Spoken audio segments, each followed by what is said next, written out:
Hello, my name is Brent and this is GeekBAH Game Reviews. Today I will be reviewing the top 10 greatest video game franchises in history. But you may be asking yourself, what exactly makes a series of games into a true franchise? Well, you first have to have a well-established series. This means that most people will have to have at least heard of the series at some point. Next, it has to have been around for a while and have multiple games in its repertoire. Finally, to truly be a great franchise, the series must be critically acclaimed and be going strong to this very day. Now, this list and all future ones I have are strictly my opinion. I do not expect you all to agree with me, but I wish for you to keep an open mind and hear what I have to say. But let's not waste any more time and get right into things. Number 10, Tekken. This fighting game franchise has been around since the 90s and has sparked huge fans just by its characters alone. Tekken has some of the most interesting characters in any fighting game franchise and has many games so far, from the classic series to the tag games and even to a few spin-off games like Death by Degrees with Nina Williams. Now, the Tekken series, for me, the reason why it's on this list is because it's one of the video games I grew up with. I know most people wouldn't put fighting games on a list of greatest franchises, but for me, fighting games I just love them. Something about them just gets me excited to play. I know it's hard to really talk about, but that's how it is for me. Now, Tekken is a tricky game because the controls are more suited for button mashing than anything. I mean, there are many combos, but they're harder to learn than some other fighting games, which I will get to a little later. Now, the characters, the stages, the stories are all really fun, and some of the villains are some of the greatest villains I've seen in games, like Ogre and Heihachi Mishima. Now, sometimes there's some comedy put in just for fun, like the fact that there's a fighting kangaroo named Roger, or Kuma and Panda, the bears. Now, that's fine. For a fighting game franchise, you can instill a little comedy and make it universal to people. But at the same time, you have to focus on the action, and I think Tekken does that. Number 9, moving right along, is Street Fighter. Again, another fighting game. Now, the reason this is on the list is simply because Street Fighter is the granddaddy of all fighting games. It is the biggest and most known one. Everybody knows Street Fighter. The series began a long time ago, and it mainly centers around classic fighting styles, while instilling a little bit of more interesting things as well. You have a lot of martial arts displayed in it, with characters like Ryu and Ken, but then you also have specialty characters like Blanca, who uses electricity. Some of the characters are out there and wild, some of them are just classics in the genre. I mean, Chun-Li is probably the most iconic female fighting game character there is. Street Fighter, I've never been really good at the game, so that's a little bittersweet for me, but it's without a doubt that it's one of the greatest fighting games ever. And its recent collaboration with Tekken has actually made it even better. But moving on. Number 8 is the Tony Hawk games. Now, some people would be surprised at this. I mean, yes, the Tony Hawk games are really good, but are they really a great franchise? I think they are. When I was younger, I started playing the Tony Hawk Pro Skater games. And to this day, Tony Hawk Pro Skater 2 is one of my all-time favorite video games. Now, I have played many of the other games, including some of the newer ones, and they're still doing really well. I mean, the controls are easy to understand, but at the same time, it's still challenging to play. There are certain tricks that are harder to do, but it's like you know how to do them at the same time, and that's something that many games don't offer. The challenges are fun and they're challenging. Whereas some games, they give you these challenges that are either really easy or impossible. The Tony Hawk games also have a variety of characters based on real skaters, like Tony Hawk, Bucky Lasek, Bam Margera, and many others. Now, to be honest, I noticed in some of the more recent games Bucky Lasek, who was always my favorite, was taken out. While I'm not too fond of that, it's not a big deal. In the end, it's not about the character. Unless you are specifically toned to a certain character, in which case it's still not that big of a deal. In the end, it's about playing and having fun, doing tricks, discovering new ways to do them, and just enjoying yourself, like with any game. The Tony Hawk series is on here because it's just fun. It's not meant to be serious, it's not meant to be exciting, it's just fun. Now, number 7 is a little different. Number 7 is WWE games. I am a big pro wrestling fan. Anyone who knows me knows this. At the same time, I hate WWE. In my opinion, they sold out, they became an entertainment company instead of a wrestling company, and I've just haven't liked them for so long now. I don't watch their programming anymore. I don't buy their pay-per-views. The only thing I still do with WWE is buy their games. Because even though the WWE honestly sucks these days, their games are still good. Let's look at their most recent tribute, WWE 13. The Universe mode. It's amazing being able to create your own shows, pay-per-views, make your own rosters. You can create your own characters in the game. The Attitude Era story mode is amazing. And then, the series itself has been so great and been so amazing since I started playing it. The controls have evolved to make them easier, but at the same time still challenging. The game modes are fun and exciting. The ability to create your own stuff is just amazing. Now, with THQ going bankrupt and giving the rights to the games over to 2K, I do see that things are going to be a lot different this year with the release of 2K14. But I have high hopes for the future of WWE games, and I believe that this new one could even be better than the rest. To be honest, I really think it will. Now, the reason the game series is on the list is because this, for all wrestling fans out there, and even ones who aren't, the WWE games have been just plain amazing. They have really given you depth to making things your own and stepping into the shoes of these wrestlers and getting to have all these fantasy matches that you've thought of. You can have Bret Hart versus CM Punk. You can have the legendary Stone Cold Steve Austin take on John Cena. You can do whatever you want. And that's why it's so great. Because you get to make your own shows, you get to make your own matches, do your own moves, you can do anything. You can even change real superstars' entrances. You can make The Undertaker come out acting like a child. I don't know why you would, but you can. And that's what makes this so great. The series has continued to do well, and while some people have different opinions on whether the games have become better or worse, they still buy them every year. And the games still continue to do really well.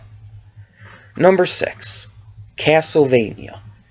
This franchise is without a doubt one of the greatest horror-based franchises around. Now, you may be thinking, Castlevania is not really horror. I mean, Resident Evil, that's more horror-based, and that's scarier. Silent Hill is scary. So why is Castlevania on the list as a horror? And why is it this high up? Well, while I've played many of the Castlevania games, I've never beaten one. I've never even gotten that far in one. But I have always enjoyed it. The games are great, the stories are great, the characters are amazing. I've always been a huge Dracula fan, and the vampire legends have always been really big to me. Castlevania recently came out with Lords of Shadows and are working on a second one. They have a version of it for the 3DS coming out. Now, Lords of Shadows has the voice of Robert Carlyle, who you might know from Once Upon a Time as Rumpelstiltskin. He's also been in Stargate Universe. He was in one of the James Bond movies as the main villain. And a couple other things. He's a great actor and a great voice actor. I haven't played Lords of Shadow yet, I'll be honest. I have the game, but I have not actually played it yet. I plan to very soon. Whether it be today or sometime in the next week, I will play it. I don't know exactly how good it's going to be, but I played a demo and I liked it. It was good. It was interesting. And it kept me wanting to see more. Now, the Castlevania series, the big reason I kept playing, even though I could never really get that far or win, the reason I kept playing is the monsters. Seeing those awesome, scary monsters, even in the side-scrolling 2D, it was just amazing. And that's what keeps me coming back, and that's what keeps many people coming back, and that's why the franchise is still going strong. That's why they're even talking about making a movie for Castlevania. Which, well, with video game movies, it's a hit or a miss, and most often than not, it's a miss. But, hey, if they do it right, it could be another Prince of Persia. It could be okay. Not great, but okay. Or if they decide to keep an animated route like some video game movies, it could be really good, like Tekken Blood Vengeance or the Final Fantasy movie. Now, let's continue on. Number 5. Mortal Kombat. Now, I said before that Street Fighter is the granddaddy of all fighting games. And that's true. And I stand by that. But Mortal Kombat is its evil twin brother. See, Mortal Kombat isn't like other fighting games in the fact that it is so deliciously violent and bloody and gory that it just gives its fans some kind of sick fascination with it. The characters are all really great, amazing. They have their own personalities, their own styles. I personally love Sub-Zero and Scorpion and their little feud.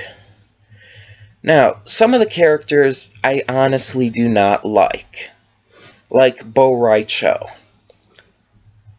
I'm not going to get into why or exactly who he is and all, because I don't want to rant.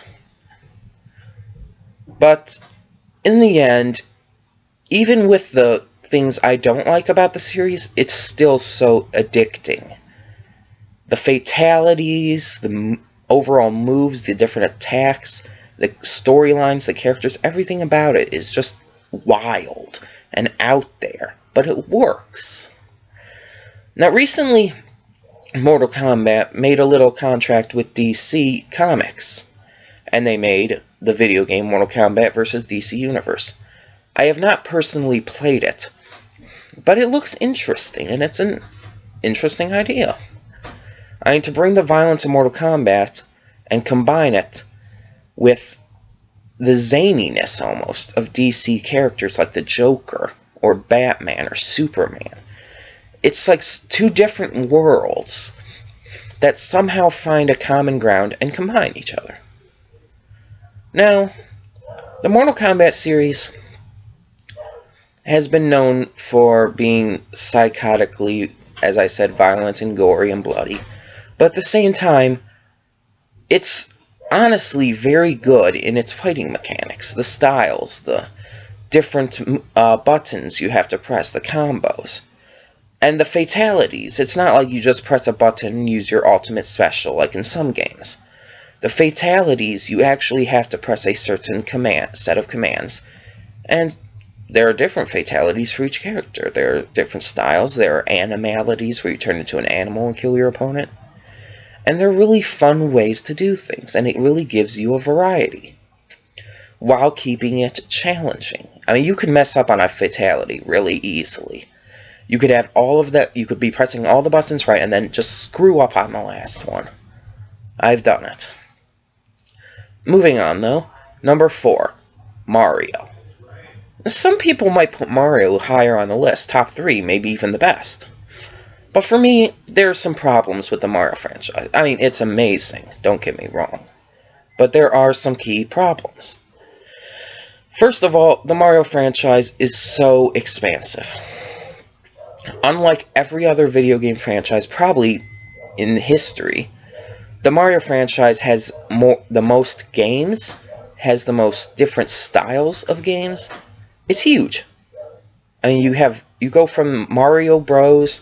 To Mario Kart to Mario Tennis. You go to the Mario and Luigi RPG games for the handheld systems. And it's just wild, the different varieties of games and stuff.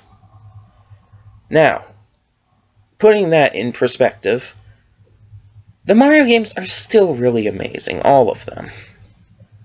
I mean, there's only been a couple that I personally have not liked. Like Super Mario Sunshine, I think is highly overrated. I find the story interesting, but the gameplay it's gimmicky, especially with FLUDD. It's kind of just gimmicky, and I just don't get it. I don't get games like that. Now, there are other games that are going to be some of the greatest for all time, like Super Mario Bros. 3. But you still have to realize that not all games in a franchise are going to be good. Some games will be bad, some will be great. It's a hit or miss, like with anything.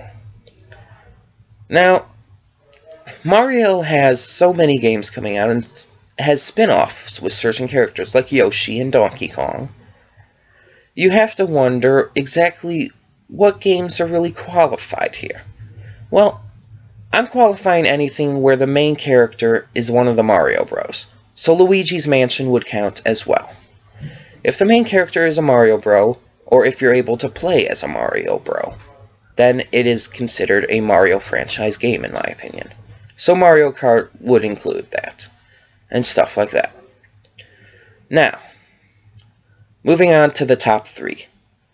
I'll probably say a lot more about these franchises with the top 3 because they're the top 3, they're the big 3. Some people may disagree with these, some people may say even 1 or 2 of them don't even belong in the top 10. But this is my opinion.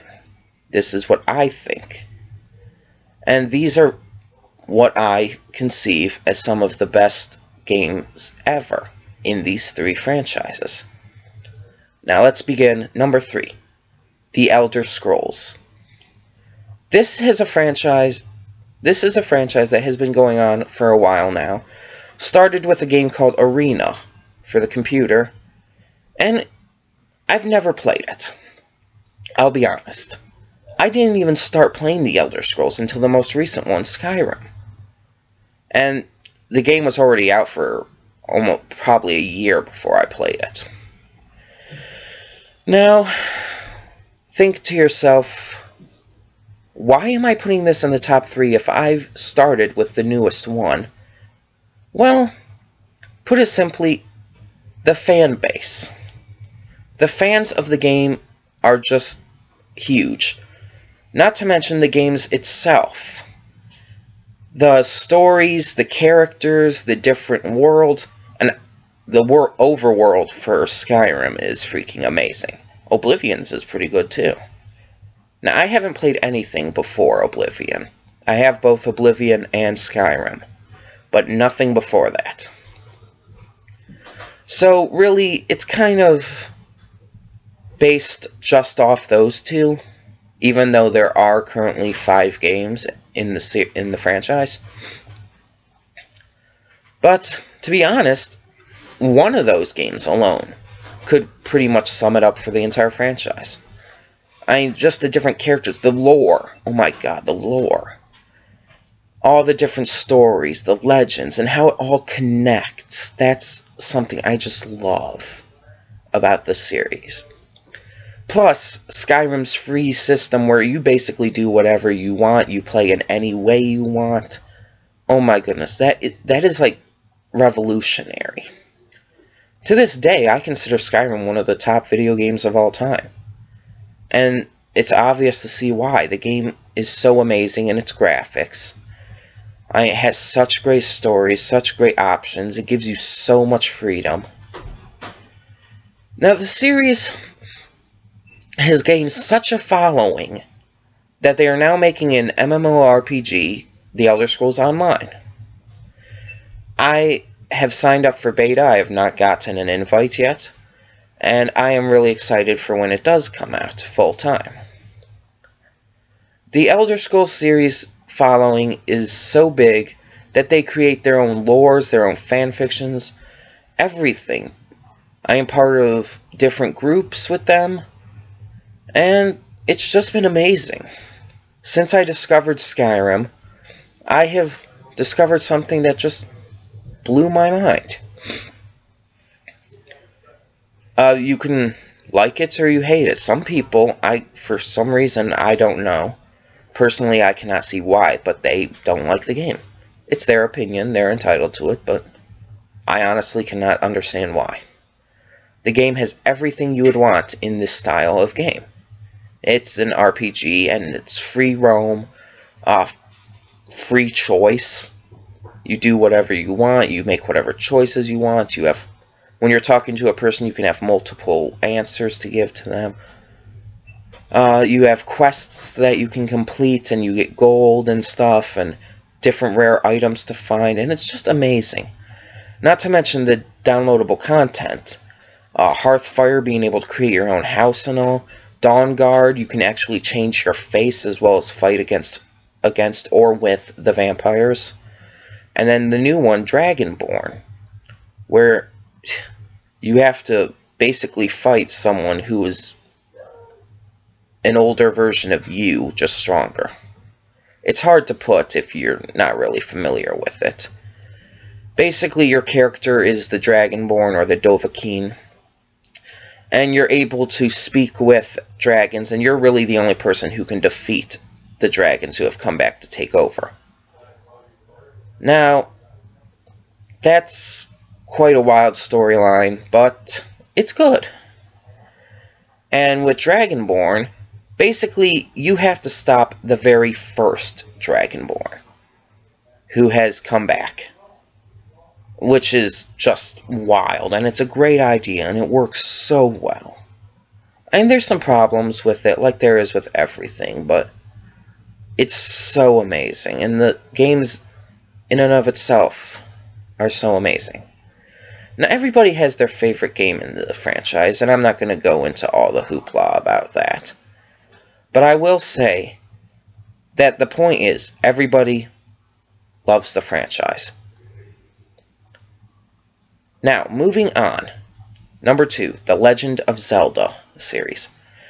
This is number 2 for actually a specific reason. There is a reason I put it at number 2 instead of number 1 like some people would. The Legend of Zelda is probably one of my all-time favorite video game series. It was one of the very first games I played. In fact, I think it was actually the very second game I played. The first was Super Mario Bros. 3. The second game I ever played was the original Legend of Zelda for the NES. And it just blew my mind. It's such an epic adventure game. Now, the games have gotten better, and in some cases worse over the years. There is 2 specific games that did not do so well in my personal opinion, and that's the reason it's at number 2 instead of number 1. The first is Twilight Princess. People love this game. It's considered one of the greatest Zelda games in the series. But for me, it's too dark. And yes, the dark style and almost terrifying view of it is different. But in my eyes, Zelda games are supposed to be very bright, very colorful, very exciting. Even in Ocarina of Time, when you had to go fight Ganon, the colors were still very bright, even though they were blacks and grays. They were still very bright, they were still very welcoming, and it really kept you going. The characters were also a lot more cartoony before, and in Twilight Princess, they're kind of scary. I mean, they've gone more from the cartoony characters to more realistic beasts, monsters, scary things. And everything is more realistic, and in some ways that's cool and good, but for a Zelda game, it just seems so different to me.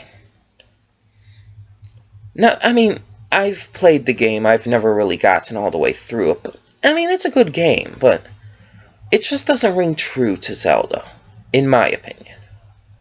Now, the second game that really clinches it for me is Wind Waker. Some people like this game, I don't know why. Like with other games I've mentioned, like Super Mario Sunshine, I just don't understand it. Wind Waker is too gimmicky. It focuses on new really cartoony graphics, more than before. And the big style of it is, oh, you can go on a boat now. And while that's interesting, it seems to focus too much on the fact that you do that. And most of your travel is going from island to island or whatever on that boat. I mean, in my opinion, it's too much of a gimmick. Now, the most recent one in that same style is Spirit Tracks. While I liked Spirit Tracks more, it's still very gimmicky with the train and all. These types of games, I mean, it's not that they're bad, it's just that they're too... They have a specific style, but they stick too much to it. They have too many gimmicks, and it just doesn't work as well. Not to mention, in my eyes, I don't like the graphics. I don't like that for a Zelda game. It's just weird looking, in my opinion. Especially Ganondorf, who is oddly really fat. Ganondorf is supposed to be big, muscular, like a warrior. He's not supposed to be this fat, weird, jolly-looking guy. Well, more or less jolly, but... Now, I'll go to my favorite two games to kind of give some comparison. These would be Skyward Sword first. Skyward Sword, in my opinion, is the greatest Zelda game ever made. It's the newest, too. Well, the newest been released. Skyward Sword is amazing. I mean, the graphics have gone cel-shaded, and that's not a bad thing. It's not bad. I mean, it still keeps the look of Zelda, the basic cartoony look, but not too cartoony. Some of the characters have had a little bit of an overhaul, like Zelda. She's now a blonde, and she's cute. But it's just so different in the same way. But it's not bad different, it's good. First of all, when you think of a Zelda game, you think of having Ganondorf as the main villain. It's just natural to think that. Ganondorf or Ganon or whatever you want to call him. In this game, he's not even in it. He's not mentioned in it. He doesn't exist yet. I'm not going to give too much away, but let's just say he does have an ancestor who is the main boss. That's the most I can give away. And while that technically isn't confirmed, it's very obvious. If you saw a picture of the final boss, like on Google Images, you could tell he's somehow connected. Now, some people have disputed whether or not Skyward Sword is the original story. Because, at the same time, it seems like it would be original. It's like way back, things are I mean, the only human-like people are in the sky. The surface world, no one lives down there except monsters and stuff, and it's just so far back.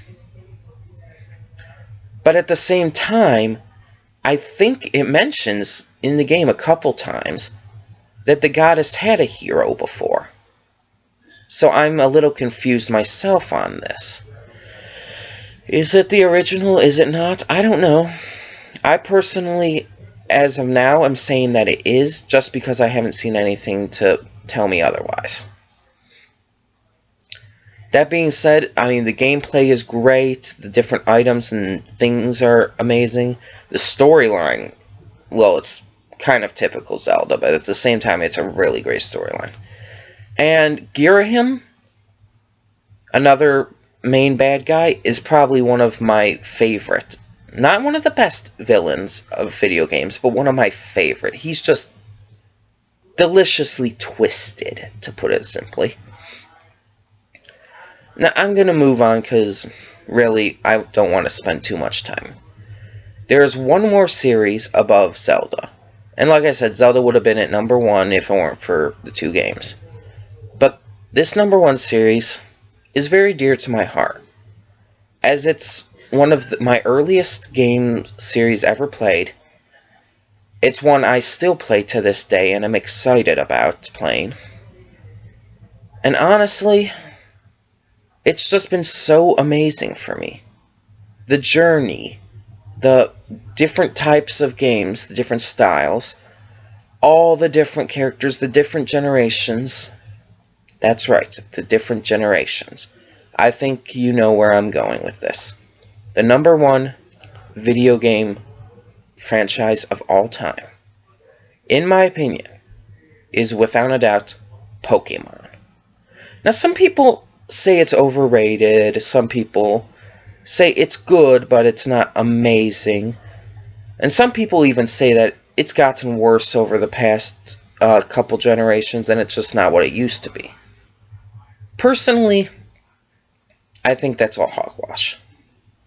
The Pokemon series, in my opinion, has been going strong. It gets better and better in certain ways. I mean, in certain ways, it's not as good. But the series is amazing. I mean, it started with such a simple concept. Started with, well, green in Japan, but red and blue in America. It just came out of nowhere. It was this game where you played as a character who was trying to capture these little animal-like creatures in a portable storage device, to put it simply. And it's such a simple concept. You go around with these creatures, battling with them, getting gym badges, and you try to be the best. You try to catch them all. Well, yeah, so it's such a simple concept, but it works so well. And right from the bat, the games became amazingly popular. I mean, it has to be due to the different kinds of Pokemon, the different types, the different styles. There's so much in it. Now, the games brought on Yellow version, which focused on Pikachu. The games were pretty much a rehash of Red and Blue. You could catch all the Pokemon now. And there was a specific starter. This was different, because in Red and Blue you get to choose between 3. In Yellow, you were stuck with 1. You were stuck with Pikachu. But in the long run, it wasn't a bad idea, because Pikachu ended up becoming the most iconic Pokemon ever, and one of the most iconic video game characters ever. Now, next came Gold and Silver. I remember going on vacation, and my dad turning around in the seat in front of me and handing me a copy of Pokemon Gold. He had gotten them for me and my sister and decided to give them to us on our little road trip to our vacation. Basically to give us something to do in the car. Now, this was a great gift, because the games brought in so many new Pokemon and expanded on the series. It was amazing. And you even got to go back to the old areas and do all that stuff with them. It was great. I loved it so much. There are some new things. There are some good things, some bad things. But it was just really great. Now, around this time, I think they also released Pokemon trading card game for the Game Boy. This game was just really good. I don't even know why, but it was really good. I enjoyed it. I loved the different characters, and I loved playing the cards on the Game Boy. It was just fun. They also released Pokemon Pinball. I think Pokemon Stadium was released around this time. Maybe Pokemon Stadium 2 as well. They were great games. And to this day, they remain hugely popular. Next came Gen 3. Gen 3 is where things started to get a little messy. Because it was around this time that the franchise gave birth to a horrible, horrible piece of scum I like to refer to as the Gen 1er. A Gen 1er is a so-called Pokemon fan who believes that after the first or even the second generation, Pokemon died. They act like the series just completely died and became horrible beyond belief. And I just don't understand this. I mean, yes, there were a lot of differences implemented. Maybe it was because they were getting sick of all the different Pokemon to catch. I don't know. Whatever the reason, the Gen 1ers just started popping up, and it became annoying almost. It bugs me, especially since I have 2 of them in my family. Now, Gen 1ers are annoying, and they are just... they're not true Pokemon fans, in my opinion. In my opinion, a true Pokemon fan watches the show, or has watched the show, at least an entire season, plays the games, played the cards at some point, and has done all this stuff involving it, and they don't hate on a series or a generation because it's different. A true Pokemon fan loves it because it's Pokemon. It all keeps the same style, it just adds new things, and that's not a big problem. Now, other games came out, it became more popular, so they made more different styles of games. And then Gen 4. Gen 4, I'll be honest, is my least favorite gen. Diamond, Pearl, and Platinum. While the games were still good, they were still good Pokemon games, they just weren't as good. I mean, the storylines, the bad guys, the new Pokemon, it just wasn't as good as the first 3 gens. I don't even know why. Around this time, other games were coming out as well, and I think, yeah, before them, they had released Fire Red and Leaf Green, which were remakes of Red and Blue, or Red and Green, depending on what you want to say. And it was with the new updated graphics and all, and it had some of the newer Pokemon in them. And after Gen 4, they released Soul Silver and Heart Gold. I think it was after Gen 4. And these games did really well too, but they kind of were overshadowed by the Diamond, Pearl, and Platinum, which in my opinion I just find amazing since they were so much better. Now after that came the real interesting one, Gen 5. Gen 5 introduced new Pokemon again, new styles, a new region, new characters. What I liked about Gen 5 is the new 3D engine they put in. I know it's still a great game, but they added certain areas that were in 3D, full, 3D. One of the towns, even, I can't remember what it's called at this moment, but is in complete 3D, and it's so amazing. So amazing. Now, while it's only at certain points, and it's kind of a tease in that way, because it's only at certain points, certain areas. But it's just amazing to see how far Pokemon has progressed in this time. I mean, they wanted to change things even more. Instead of making just the third game, they made 2 new ones, Black 2 and White 2. And that was revolutionary. That was, wow. They added in more 3D, more storylines. They actually continued off the storyline from the first Black and White, which was new. They've never done a direct sequel like that with their games. Now, I wasn't crazy at first about the Black 2, White 2 idea, but it ended up being very good. I enjoyed it. But now we are on the verge of Gen 6. And Pokemon are doing something they've never done before. They are releasing the game at the same time all over the world.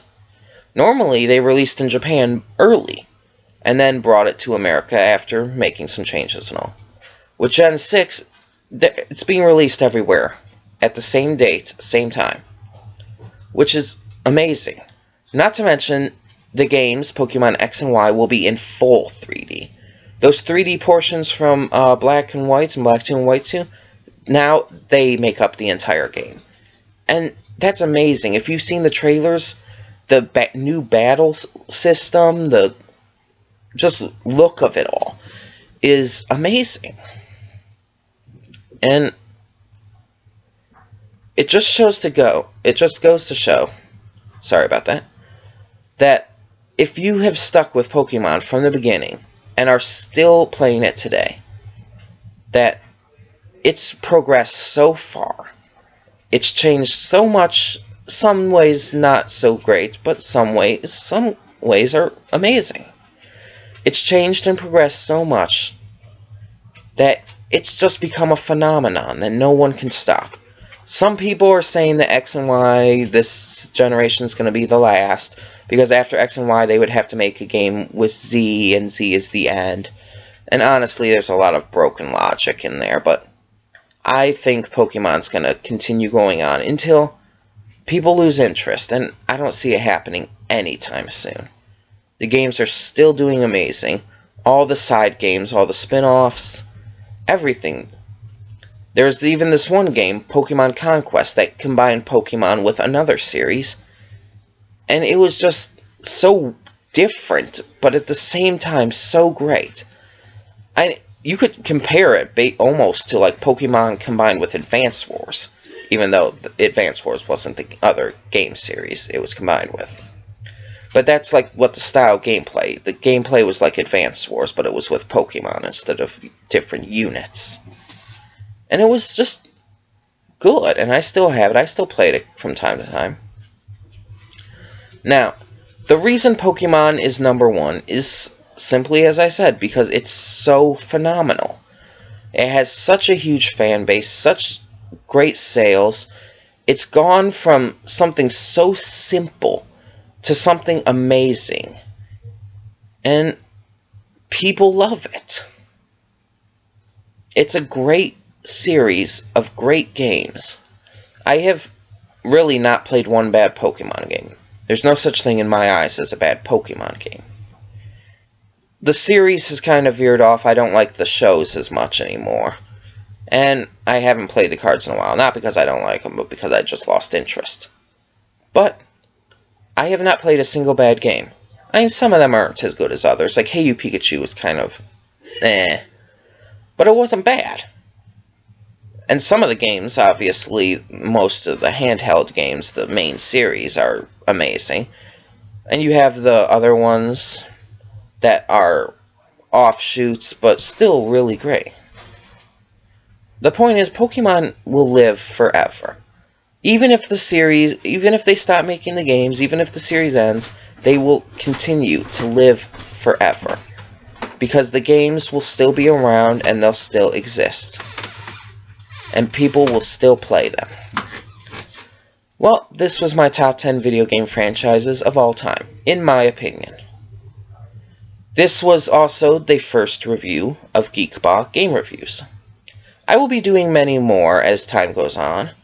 probably one a week or so. I have other top 10s I will do, but remember, they are all in my opinion, so don't get offended if your favorites aren't up there.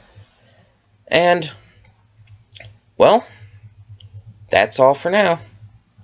Thank you for watching, and enjoy your day.